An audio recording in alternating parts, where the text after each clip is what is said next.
അനവധി കഷ്ടങ്ങളും അനർത്ഥങ്ങളും ഞങ്ങളെ കാണുമാറാക്കിയവനെ, നീ ഞങ്ങളെ വീണ്ടും ജീവിപ്പിക്കും. ഭൂമിയുടെ ആഴങ്ങളിൽ നിന്ന് ഞങ്ങളെ തിരികെ കയറ്റും. ദൈവത്തിൻ്റെ മാറ്റമില്ലാത്ത വചനം ശ്രദ്ധിക്കുന്ന പ്രിയപ്പെട്ടവരെ, നാം എല്ലാവരും അനവധി കഷ്ടങ്ങളും അനർത്ഥങ്ങളും കണ്ടവരാണ്. അനവധി കഷ്ടങ്ങളിലൂടെ കടന്നുപോയവരാണ്. ഇവിടെ ഇതാ ദൈവഭക്തൻ ഉറക്കെ പ്രഖ്യാപിക്കുകയാണ്, അനവധി കഷ്ടങ്ങളിലൂടെ അനർത്ഥങ്ങളിലൂടെ ഒക്കെ ഞാൻ കടന്നു പോയിട്ടുണ്ടെങ്കിലും എനിക്ക് ഇപ്പോൾ നല്ല ഉറപ്പുണ്ട്, എൻ്റെ ദൈവം എന്നെ വീണ്ടും ജീവിപ്പിക്കും. എൻ്റെ ദൈവം എന്നെ ഭൂമിയുടെ ആഴങ്ങളിൽ നിന്ന് തിരികെ കയറ്റും. ദാവീദ് ദൈവത്തിന് പാട്ടുപാടുകയാണ്. എന്താണ് ദാവീദിന് ഇത്ര ധൈര്യം, ഇത്ര ഉറപ്പ്, ഇത്ര നിശ്ചയം? ദൈവം വീണ്ടും ജീവിപ്പിക്കുമെന്ന്. ഭൂമിയുടെ ആഴങ്ങളിൽ കിടന്നാലും അധോഭാഗങ്ങളിൽ കിടന്നാലും ഞാൻ പുറത്തു വരുമെന്ന ദൃഢനിശ്ചയത്തോടെയാണ് ദാവീദ് പാടുന്നത്. പ്രിയപ്പെട്ടവരെ, നിങ്ങൾ വായിക്കണം 71-ാമത്തെ സങ്കീർത്തനം. ആ പാട്ടിലുടനീളം ഭക്തൻ പ്രഖ്യാപിക്കുന്ന ഒരു കാര്യമുണ്ട്. ദൈവമേ, ഞാൻ നിന്റെ നീതിയെക്കുറിച്ച് ഇടവിടാതെ സംസാരിക്കും. നിന്റെ നീതിയെക്കുറിച്ച് ഞാൻ കീർത്തിക്കും. നിന്റെ നീതിയെക്കുറിച്ച് ഇടവിടാതെ ഞാൻ വർണ്ണിക്കും. അതെന്താണ് നിന്റെ നീതി?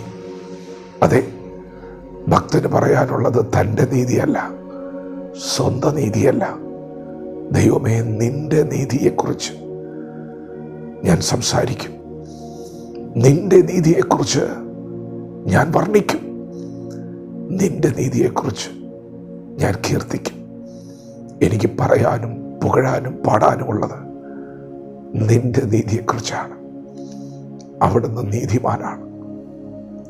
ഞാനിന്ന് അനുഭവിക്കുന്ന നന്മകൾ അങ്ങയുടെ നീതിയാൽ വെളിപ്പെട്ടു വന്നതാണ്.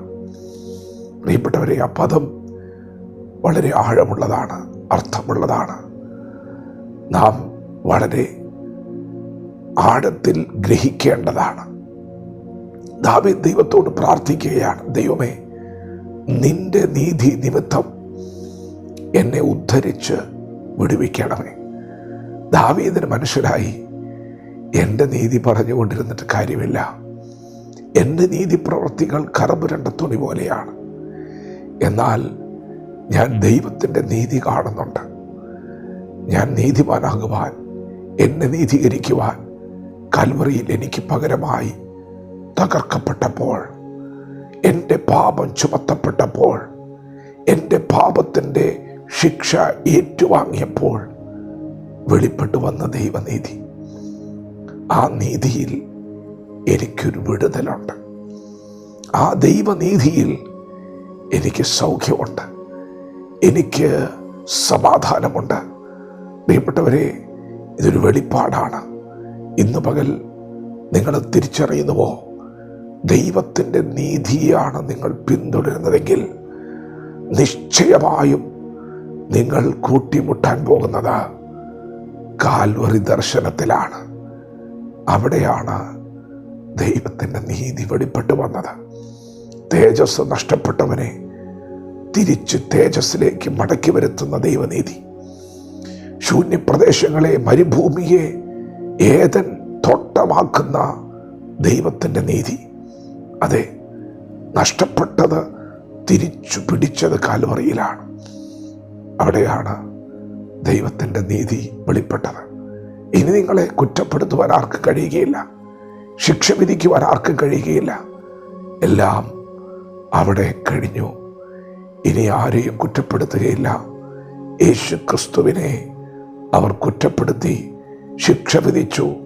ഇന്ന് പകൽ ആ നീതിയാണ് നിങ്ങൾക്ക് വേണ്ടതെങ്കിൽ ആ നീതിക്കകത്ത് നിങ്ങളുടെ സൗഖ്യമുണ്ട്, ആ നീതിക്കകത്ത് സമാധാനമുണ്ട്, ആ നീതിക്കകത്ത് പ്രത്യാശയുണ്ട്. പ്രിയപ്പെട്ടവരെ, ഒരു വിടുതലുണ്ട്.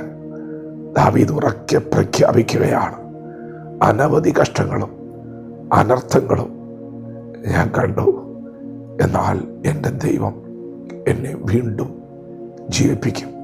ഞാൻ ക്ലെയിം ചെയ്യുന്നത് അവൻ്റെ നീതിയാണ്, നിന്റെ നീതിയാണ്. വചനത്തോട് വിശ്വാസത്തോടെ പ്രതികരിക്കാം. ദൈവം നമ്മെ ഓരോരുത്തരെയും പകൽ അനുഗ്രഹിക്കുമാറാകട്ടെ. ആമേൻ.